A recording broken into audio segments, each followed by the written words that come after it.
Dukung terus channel ini dan jangan lupa tekan tombol like dan subscribe-nya. Jika ada kesalahan pada gambar, harap dimaklumi. Karena alur cerita novel dan komik sedikit berbeda. Pada saat yang sama, ada keheningan total di luar menara. Semua orang menatap ubin kayu Suke dengan kosong, yang naik ke posisi tingkat ke-8. Seluruh pemandangan menjadi sunyi sehingga bahkan pin yang jatuh bisa terdengar. Dengan Suke memecahkan rekor demi rekor, semua orang menjadi mati rasa karena dia naik level lagi. Dia naik ke tingkat ke-6 dari yang ke-5, dan setelah tinggal di sana selama setengah jam, dia memasuki tingkat ke-7.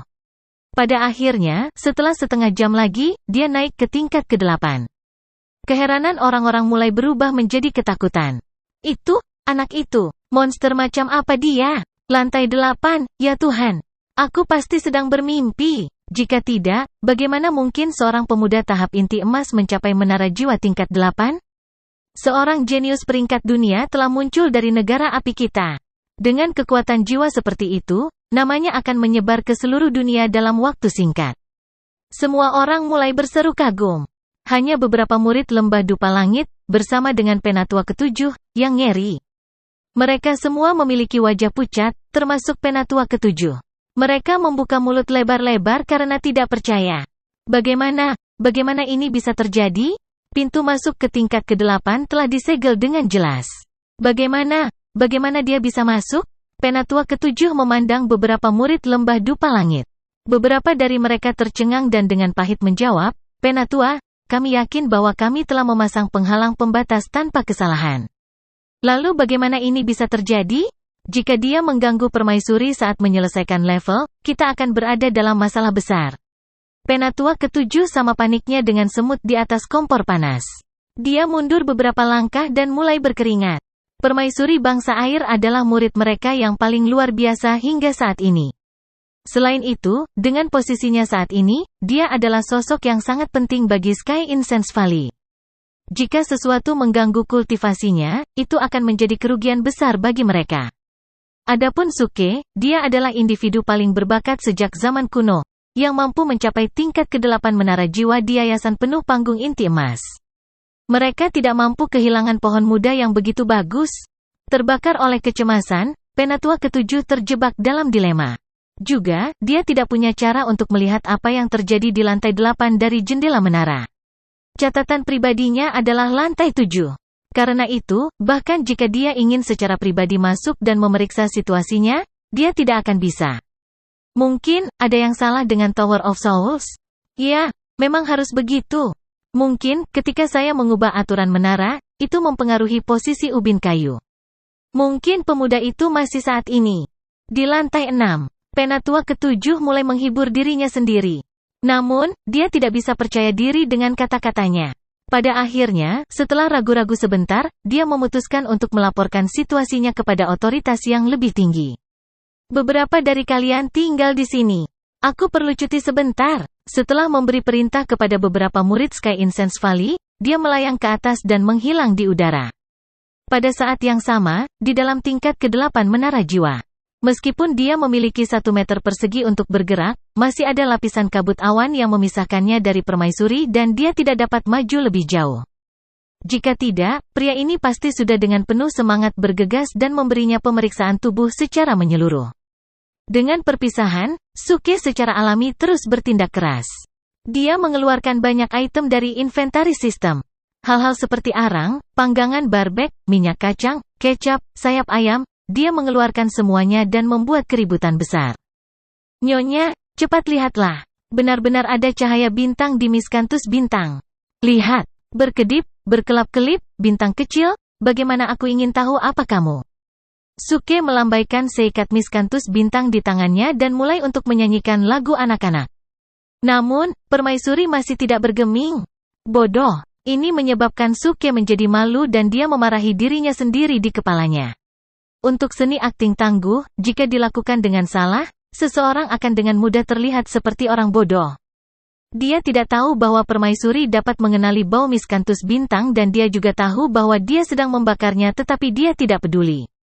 Dari apa yang dia tahu, itu normal bahwa iblis hati akan berperilaku seperti ini, mencoba mengalihkan perhatian seseorang dalam kultivasi.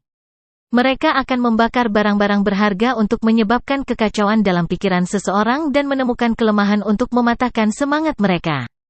Oleh karena itu, dia terus bersantai sambil mengingat bahwa semuanya hanyalah rekayasa dan semuanya berasal dari ketiadaan. Dia menjaga hatinya tetap kuat dan berkonsentrasi pada kultivasinya. Sepertinya aku harus menggunakan jurus selanjutnya. Suke meletakkan sayap ayam di atas panggangan barbek, mengolesi madu sambil terus memutarnya dan menaburkannya dengan jinten dan cabai. Bau kental muncul dan segera memenuhi seluruh tingkat ke-8. Tetap saja, itu juga tidak berpengaruh. Sial, aku benar-benar bertemu dengan yang tangguh. Suke panik dan kehilangan nafsu makan. Dia segera melemparkan sayap ayam ke satu sisi. Saat berikutnya, dia membawa panci besi, meletakkannya di atas api dan mulai menuangkan minyak di atasnya. Kamu telah memaksaku untuk menggunakan jurus pamungkasku. Suke mencibir dan menukar sekelompok tahu bau dari toko sistem. Dia kemudian segera menuangkannya ke dalam panci minyak. Dengan cepat, suara minyak goreng mulai muncul dan bau busuk memenuhi udara dalam sekejap. Pada saat ini, semua aroma dari sayap ayam ditelan. Seluruh tingkat ke-8 dipenuhi dengan bau busuk dan itu memang sangat kuat. Tidak peduli seberapa santai permaisuri dan menjaga hati yang kuat, dia akhirnya menjadi gelisah. Semangatnya bergetar dan matanya yang indah terbuka tiba-tiba. Setelah menyaksikan apa yang ada di depannya, dia menjadi tertegun sejenak. Dia memasak kotoran? Dia sulit untuk percaya. Mengapa setan hati ini begitu aneh dan menggunakan cara seperti itu untuk mengganggu proses kultivasinya? Iblis hati lahir dari hati seseorang. Itu mencerminkan sisi terdalam seseorang yang belum pernah mereka lihat. Mungkinkah, jauh di lubuk hatiku, ada rahasia kotor yang tersembunyi? Hati permaisuri goyah dan menjadi berantakan. Dia menatap Suke. Suke tidak menyadari bahwa permaisuri telah membuka matanya dan terus menggoreng tahu baunya. Saat memasak, dia berpikir bahwa dia harus menyerah jika ini tidak berhasil. Lagi pula, untuk bersikap keras, itu hanya akan efektif jika orang itu melihatmu. Karena permaisuri tidak melihat, Suke merasa bahwa apapun yang dia lakukan akan menjadi pertunjukan satu orang dan itu akan benar-benar membosankan. Mendesah. Setelah pemikiran itu, Suke menghela nafas. Sejak kelahirannya kembali, ini adalah pertama kalinya dia menabrak rintangan yang tak tergoyahkan saat bertindak keras. Meskipun kekuatan jiwanya menjadi sangat kuat, dia telah menghabiskan ribuan poin sulit untuk sampai ke tempatnya. Kurasa aku tidak akan bisa mendapatkan kembali apapun dari orang seperti ini. Terserah. Aku sudah menghabiskannya, tidak ada gunanya memikirkan kehilangan. Aku harus mendapatkan kembali tekadku dan makan makanan enak. Wow, bau ini bagus. Suke mengambil sepotong tahu bau, membawanya ke hidungnya dan mengendusnya dengan baik dan dalam. Dia menyipitkan matanya dan mengeluarkan ekspresi yang diberkati. Namun, setelah menyaksikan ini, pikiran dan hati permaisuri bergetar dan menjadi gila. Absurd, setan hati ini benar-benar tidak masuk akal. Itu mengendus sepotong kotoran dan masih mengeluarkan ekspresi seperti itu. Mengapa iblis hatiku melakukan hal seperti itu? Hatinya dipenuhi dengan keterkejutan dan ketakutan. Berikut ini adalah adegan yang membuatnya pingsan. Suke menyipitkan matanya, mengirim sepotong tahu bau itu ke mulutnya dan menggigitnya. Menikmati jus segar yang mengalir keluar dan memercik di mulutnya, Suke memberikan tampilan yang sangat senang dan dia memuji, bagus, ini terlalu bagus. Puff, hampir segera, permaisuri menjadi pucat dan tiba-tiba memuntahkan darah segar. Di atas gunung area uji tinggal sebuah pondok kayu. Tetua ketujuh lembah dupa langit berdiri di depan meja saat dia mencoret-coret perkamen, menulis kata-kata dengan kerahasiaan tertinggi. Segera setelah itu, dia mengeluarkan ubin persegi dan menenggelamkannya ke dalam batu roh berwarna ungu, sehingga mengaktifkan mantranya. Jelas, ini adalah mantra yang akan mengirimkan perkamen. Setelah mantra diaktifkan, tetua ketujuh mengarahkan jarinya ke sana. Segera, perkamen rahasia itu diserap ke dalam ubin saat dikirimkan ke anggota lain dari Sky Incense Valley. Lokasi biara Sky Incense Valley berada di dalam lautan awan. Itu seperti bagaimana orang akan membayangkan sebuah pulau mistis di mana makhluk abadi berasal. Pada titik ini, di dalam ruangan terpencil di Sky Incense Valley, seorang wanita tua berambut putih duduk di tengah. Matanya tertutup karena dia jelas sedang bermeditasi. Tiba-tiba, wanita tua itu terbangun. Dia tampak agak heran saat dia membalik tangannya. Dia kemudian menyadari selembar kertas telah muncul di telapak tangannya. Ini jelas merupakan laporan yang dikirim oleh tetua ketujuh. Mengapa tetua ketujuh tua mengirim laporan rahasia? Mungkinkah sesuatu terjadi di dalam area pengujian? Dia membuka gulungan perkamen untuk melihatnya. Tak lama, wajahnya berubah menjadi shock. Bagaimana? Bagaimana ini mungkin? Ketika tiga wanita tua lainnya di sekitarnya mendengar gerakan, mereka membuka mata mereka juga. Kakak senior pemimpin sekte, apa yang terjadi? Pemimpin sekte Lembah Dupa Langit mengerutkan kening ketika dia mengambil laporan itu dan menjawab, tetua ketujuh telah mengirim laporan rahasia. Dia mengatakan bahwa seorang kandidat tes menunjukkan potensi luar biasa, meskipun dia hanya di tahap yayasan penuh inti emas. Dia bahkan berhasil menyeberang ke tingkat ke-8 menara jiwa. Apa? Tiga wanita tua berseru kaget dan tidak percaya.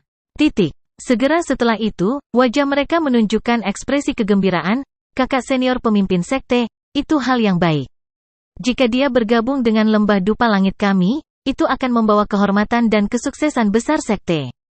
Pemimpin sekte Lembah Dupa Langit menggelengkan kepalanya dengan sedih. Awalnya itu adalah hal yang baik dan harus dirayakan. Tapi tidak pada saat ini. Hong Yan telah bermeditasi terpencil di dalam menara penatua ketujuh. Dia juga ada di lantai 8. Petik 2. Gadis Hong Yan juga ada di sana? Ketiga wanita tua itu terkejut. Itu buruk. Gadis itu telah mengembangkan keahlian baru yang berbeda. Dia perlu menggunakan tekanan menara untuk memperbaiki kekuatan jiwanya. Ini pada gilirannya akan menyebabkan akar intinya menjadi lebih kuat. Jika dia terganggu pada tahap ini, konsekuensinya tidak terpikirkan. Dan mengolah teknik seperti itu berarti tidak boleh ada apapun di sekitarnya saat dia berkultivasi. Itu berarti dia harus telanjang. Jika ada yang berhasil masuk, beberapa dari mereka berlari melalui situasi yang mungkin terjadi dengan keras, wajah mereka berubah menjadi muram. Hong Yan adalah permaisuri bangsa air. Statusnya demikian dihormati dan hampir suci. Bagaimana mungkin tubuhnya yang telanjang dan terbuka dilihat oleh sembarang orang? Masalahnya tidak akan terbatas hanya pada Sky Incense Valley. Ini mungkin menyeret seluruh bangsa air ke dalam ini juga. Ekspresi pemimpin sekte itu muram saat dia bergumam pada dirinya sendiri sebelum menjentikkan pergelangan tangannya dengan anggun. Dia menarik cermin kuno dari cincin penyimpanannya. Cermin kuno ini terbuat dari bahan yang sangat tidak biasa. Itu bukan emas atau giok, memiliki nuansa kuno dan antik tertentu. Ada banyak prasasti magis tertulis di atasnya yang memancarkan aura hijau. Tiga saudara perempuanku, bantu aku mengaktifkan Clear Sky Lens sehingga kita bisa melihat ke menara dan mengamati situasi saat ini. Pemimpin sekte berbicara saat dia mengambil benda yang tampak seperti cermin. Dia kemudian mengendalikan seluruh lensa dengan energi intinya, menyebabkannya melayang di udara. Kemudian, dia menggunakan kedua jari telunjuknya dan menunjuk ke lensa. Hal ini menyebabkan sepotong tipis energi mengalir dari ujung jarinya ke lensa. Melihat ini terjadi, tiga wanita tua lainnya menirunya dan mengarahkan jari mereka ke lensa, menyebabkan energi inti menguat dan menebal. Tak lama kemudian, lensa memancarkan cahaya terang saat berputar di dalamnya. Ketika akhirnya stabil, itu sejernih kaca, memungkinkan mereka untuk melihat semua yang terjadi. Pada saat yang sama, di tingkat ke-8 menara jiwa, Suke baru saja menelan sebongkah besar tahu yang bau dan berteriak keras tentang betapa menakjubkan rasanya. Dia kemudian segera membersihkan tenggorokannya. Tepat setelah itu, suara seseorang yang jatuh ke tanah bisa terdengar. Ini menyebabkan Suke melompat dari suara yang tiba-tiba itu saat dia buru-buru menoleh ke belakang untuk melihat lebih dekat. Dia melihat wanita yang sangat diam dan tidak responsif sepanjang waktu, memegangi perutnya yang lembut dan halus. Wajahnya sangat pucat saat telapak tangannya yang lain berada di tanah, menopang berat badannya. Dia memuntahkan seteguk darah. Astaga, bagaimana situasinya? Suke terkejut. Ding, selamat menjadi tuan rumah, Suke, karena berhasil bertindak tangguh. Hadiahnya adalah 80 poin tindakan tangguh.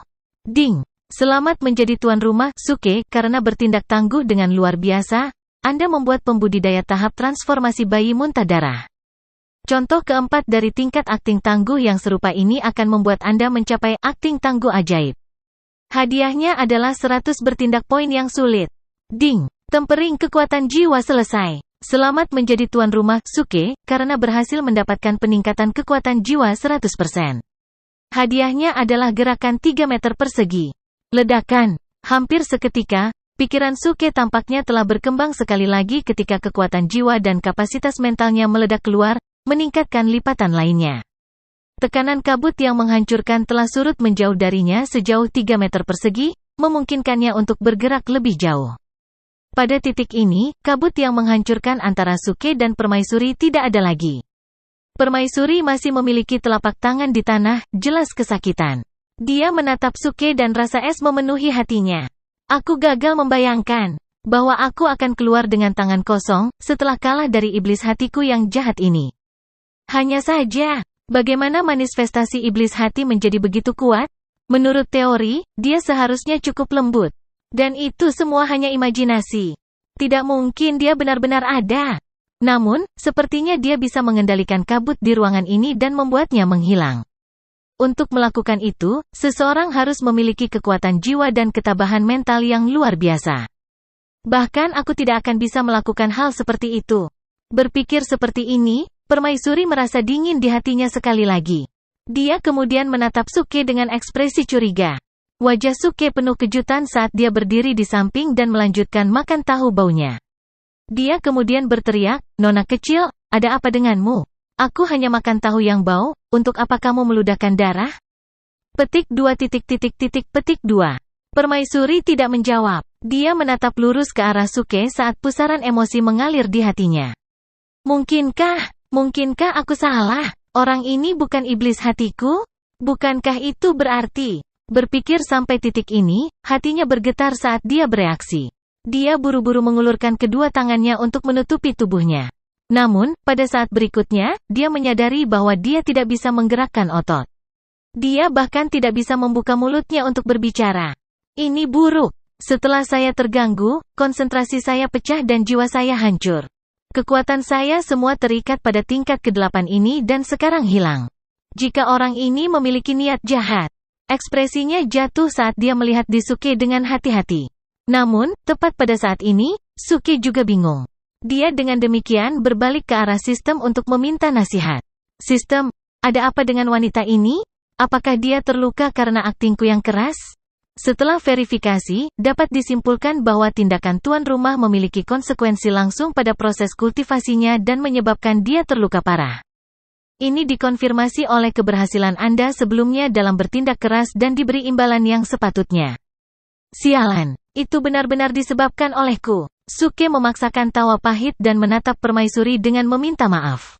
Wajahnya telah kehilangan semua warna dan dia pucat seperti sprei. Suke menatapnya dan merasa kasihan naik ke dadanya. Lupakan saja. Karena betapa cantiknya dia, aku akan mengesampingkan harga diriku dan membuat keputusan yang sangat sulit untuk menyelamatkannya. Sistem, metode apa yang ada untuk aku gunakan dan menyelamatkannya? Akan lebih baik jika metode ini membutuhkan kontak fisik saya dengannya. Misalnya, omong kosong dari mulut ke mulut itu. Suke bertanya pada sistem dengan serius. Ding. Setelah melakukan pemeriksaan, sistem mengonfirmasi bahwa tuan rumah ini tidak pernah mengembangkan teknik penyembuhan apapun. Oleh karena itu, tidak ada metode yang melibatkan sentuhan fisik yang dapat menyembuhkannya. Sumber lukanya berasal dari jiwanya yang hancur. Sistem menyarankan kamu menggunakan obat-obatan atau barang-barang lain yang akan meningkatkan kekuatan jiwanya. Obat atau barang yang akan meningkatkan kekuatan jiwanya?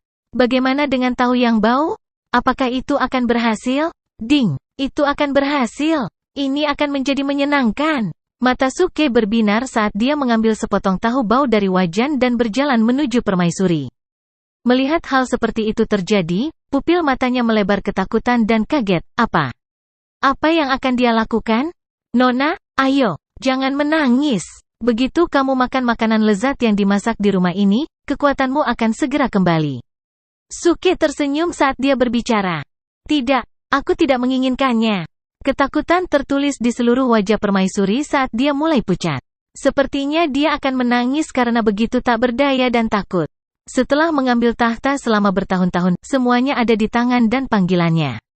Bahkan hujan dan angin mendengarkannya. Dia memiliki otoritas dan kekuasaan atas segalanya. Namun, pada titik ini, dia benar-benar tidak berdaya. Namun, dia tidak bergerak dan tidak berbicara. Dia hanya bisa melihat Suke yang memegang kotoran hitam yang mengepul itu. Dia berjalan ke arahnya dan bahkan tersenyum padanya saat dia berbisik, "Jadilah baik. Buka mulutmu, makanlah." Saat jarak antara wajahnya dan tahu bau itu berangsur-angsur berkurang, segala sesuatu dalam penglihatannya menjadi gelap saat dia pingsan. Jika dia hanya bisa bergerak, hal pertama yang akan dia lakukan bukanlah mengenakan pakaian untuk menutupi martabatnya, tetapi bergegas maju ke arah Suke dan menggigitnya sampai mati. Dia merasa konyol karena berpikir bahwa dia adalah manifestasi dari iblis hatinya. Akhirnya, upaya kultivasinya yang dia perjuangkan selama beberapa bulan terakhir sia-sia. Dan sekarang, orang asing ini mencoba memberi makan kotorannya. Ini adalah penghinaan terbesar baginya. Hatinya gemetar. Jika peristiwa hari ini bocor, akan ada konsekuensi yang mengerikan di masa depan. Namun dia masih tidak berdaya pada saat ini. Tubuhnya tidak bergerak, tidak bisa bergerak. Dia bahkan tidak bisa berbicara dan tidak punya cara untuk menghentikan pemuda di depannya. Suke memandangnya dan bisa mengetahui jumlah penolakan, keputusasaan, dan ketidakberdayaan di matanya. Karena bingung, dia berkata, "Nona, kamu berlebihan sekarang. Meskipun aku harus mengakui bahwa kamu sangat cantik, itu tidak berarti kamu harus keras kepala." Baiklah, kurasa karena kamu sangat cantik, kamu harus hak untuk sedikit keras kepala. Tapi bagaimana kamu bisa menyakiti perasaanku dengan cara ini? Permaisuri sangat terkejut. Dia penuh kewaspadaan saat dia bertanya pada dirinya sendiri, bagaimana aku menyakiti perasaannya? Suke kemudian melanjutkan berbicara, "Ketika saya terjebak sekarang, Anda tidak mengangkat jari untuk membantu saya. Tapi saya tidak sedang menghitung atau dendam sekarang dan bahkan memutuskan untuk membantu Anda sebagai balasannya. Namun, Anda menarik wajah panjang dan membuat mata aneh padaku. Sejujurnya, jika bukan karena fakta bahwa kau berantakan dan sangat menyedihkan, aku akan pergi sejak lama." "Ayo, baiklah. Tahu bau sehari, menjauhkan dokter." Saat dia berbicara, Suke membawa tahu bau itu ke bibirnya. Permaisuri bahkan tidak bisa membuka mulutnya. Matanya sangat ketakutan. "Oh, jadi itu karena kamu tidak bisa bergerak? Seharusnya kamu mengatakannya lebih awal. Ayo, biarkan aku membantumu dengan itu." Suke tampaknya telah mencapai pemahaman yang mendalam saat dia dengan lembut menarik dagunya ke bawah dan mengupas bibirnya. Kulitnya lembut dan halus. Begitu jari-jarinya menyentuh bibirnya, Suke menghirup udara dingin saat jantungnya berdebar kencang di dadanya. Detik berikutnya, dia memaksa potongan tahu yang bau ke dalam mulutnya terlepas dari ekspresi ketakutannya. Pada saat yang sama, di dalam ruangan terpencil di Sky Incense Valley, Clear Sky Lens melayang di udara saat cahaya melesat ke segala arah. Lensa khusus ini telah diturunkan di dalam Sky Incense Valley selama ribuan tahun sampai sekarang. Lensa ini mampu melacak siapapun termasuk lingkungannya, suara, bau, dan auranya seolah-olah orang itu duduk di sebelah. Jendela transparan di sepanjang beberapa tingkat pertama Tower of Souls terbuat dari bahan yang sama dengan Clear Sky Lens ini. Hanya saja jendelanya tidak sekuat lensa ini. Oleh karena itu, tidak mungkin bagi jendela untuk mengungkapkan apapun di luar tingkat kelima. Dan sekarang, Clear Sky Lens ini dapat mengintip melalui level yang lebih tinggi. Saat cermin yang tampak tipis ini diresapi dengan energi inti, itu menyala dan menyinari cahaya prismatik ke seluruh ruangan sebelum mengungkapkan gambar yang sangat hidup. Gambar yang muncul di cermin adalah gambar Suke yang membuka bibir permaisuri. Pada saat yang sama, bau yang sangat menyengat tercium melalui cermin dan melubangi lubang hidung para wanita tua di dalam ruang rahasia. Keempat wanita tua itu gemetar ketakutan saat wajah mereka berubah pucat. Salah satu dari mereka buru-buru menyulap energi dan mengarahkannya ke hidungnya untuk menghalangi baunya. Keempat wanita tua itu membuka mata lebar-lebar saat mereka menjerit. Mereka sangat marah sehingga seluruh tubuh mereka gemetar. Dia benar-benar memberi makan Empress of Water Nation, feses. Memalukan. Ledakan. Pemimpin sekte sangat marah sehingga dia membanting telapak tangannya ke meja kayu di sampingnya, menyebabkan meja itu benar-benar hancur menjadi bintik-bintik debu. Wajahnya penuh dengan aura pembunuhan dan kemarahan yang intens. Dia melirik tiga wanita tua lainnya dan berteriak, "Aktifkan mantra teleportasi. Saya pribadi akan pergi ke negara api. Anak ini bertindak terlalu keterlaluan. Tidak peduli seberapa luar biasa potensinya, saya tidak akan mengampuni dia." Segera, ketiga wanita tua itu juga dipenuhi amarah dan mengakui. Segera setelah itu, mereka berempat berubah menjadi seberkas cahaya saat mereka menghilang dari ruang rahasia. Sementara itu, di Tower of Souls tingkat 8, Permaisuri memiliki ekspresi sedih di matanya. Dia adalah raja yang memerintah dari negara yang kuat tetapi telah direduksi menjadi negara seperti itu. Dia tahu bahwa insiden seperti itu akan meninggalkan bekas luka yang besar pada dirinya dan benar-benar akan menjadi iblis hatinya di masa depan. Memang, begitu potongan kotoran hitam memasuki mulutnya, aroma lezat dan dekaden mengalir melalui langit-langit mulutnya. Dia menelan ludah dan bingung. Ini bagaimana rasanya feses? Itu tidak benar. Bagaimana itu bisa begitu lezat? Rasanya seperti tahu terbaik yang pernah dia miliki. Apakah ini benar-benar tahu? Ledakan. Sama seperti dia kagum dengan rasa item ini, energi aneh dan misterius muncul di mulutnya dan bergegas menuju kepalanya. Pada detik itu, pikiran permaisuri benar-benar kosong. Kekuatan jiwanya tampaknya telah meningkat satu tingkat. Dalam hal itu, dia telah berhasil melewati kemacetan kultivasinya juga dan membuat terobosan. Bagaimana ini mungkin? Permaisuri memekik senang. Ketika itu terjadi, dia menyadari bahwa dia bisa berbicara. Dia menatap Suke dengan heran, hatinya penuh dengan keheranan. Dia sangat jelas bahwa gelombang energi misterius datang dari sepotong tahu yang bau itu dan tahu yang bau itulah yang menambah kekuatan jiwanya dan menyebabkan semangatnya yang terpecah-pecah dan hancur untuk pulih. Itu bahkan memberinya keunggulan tambahan untuk menerobos kemacetan yang telah dia alami selama beberapa bulan terakhir. Haha, bagaimana? Sudah kubilang kemampuan memasakku sangat bagus. Misalnya, sepotong tahu bau ini akan membantu meningkatkan kekuatan jiwamu. Suke tertawa terbahak-bahak sambil menjulurkan dadanya dengan bangga. Fitur tahu bau adalah dapat meningkatkan kekuatan jiwa seseorang sebesar 1% dari kekuatan orang tersebut. Karena kekuatan jiwa Suke sangat kecil untuk memulai, 1% ini tidak banyak membantu dan memiliki efek minimal. Namun, itu berbeda untuk permaisuri ini. Dia sudah berkultivasi ke tahap transformasi bayi dan kekuatan jiwanya sangat besar. Oleh karena itu, 1% dari itu memberikan tambahan yang agak menakutkan terhadap kumpulan kekuatan jiwanya yang ada. Ini diperparah oleh fakta bahwa dia telah melakukan meditasi terpencil selama beberapa bulan dan sangat dekat dengan terobosan itu. Jadi sepotong tahu bau ini telah memungkinkannya untuk menembus kemacetan. Bagaimana bisa ada makanan yang begitu misterius di dunia ini? Permaisuri bertanya pada dirinya sendiri dengan heran. Suke melambaikan tangan dan menjawab, "Nona, Anda salah mengatakan itu.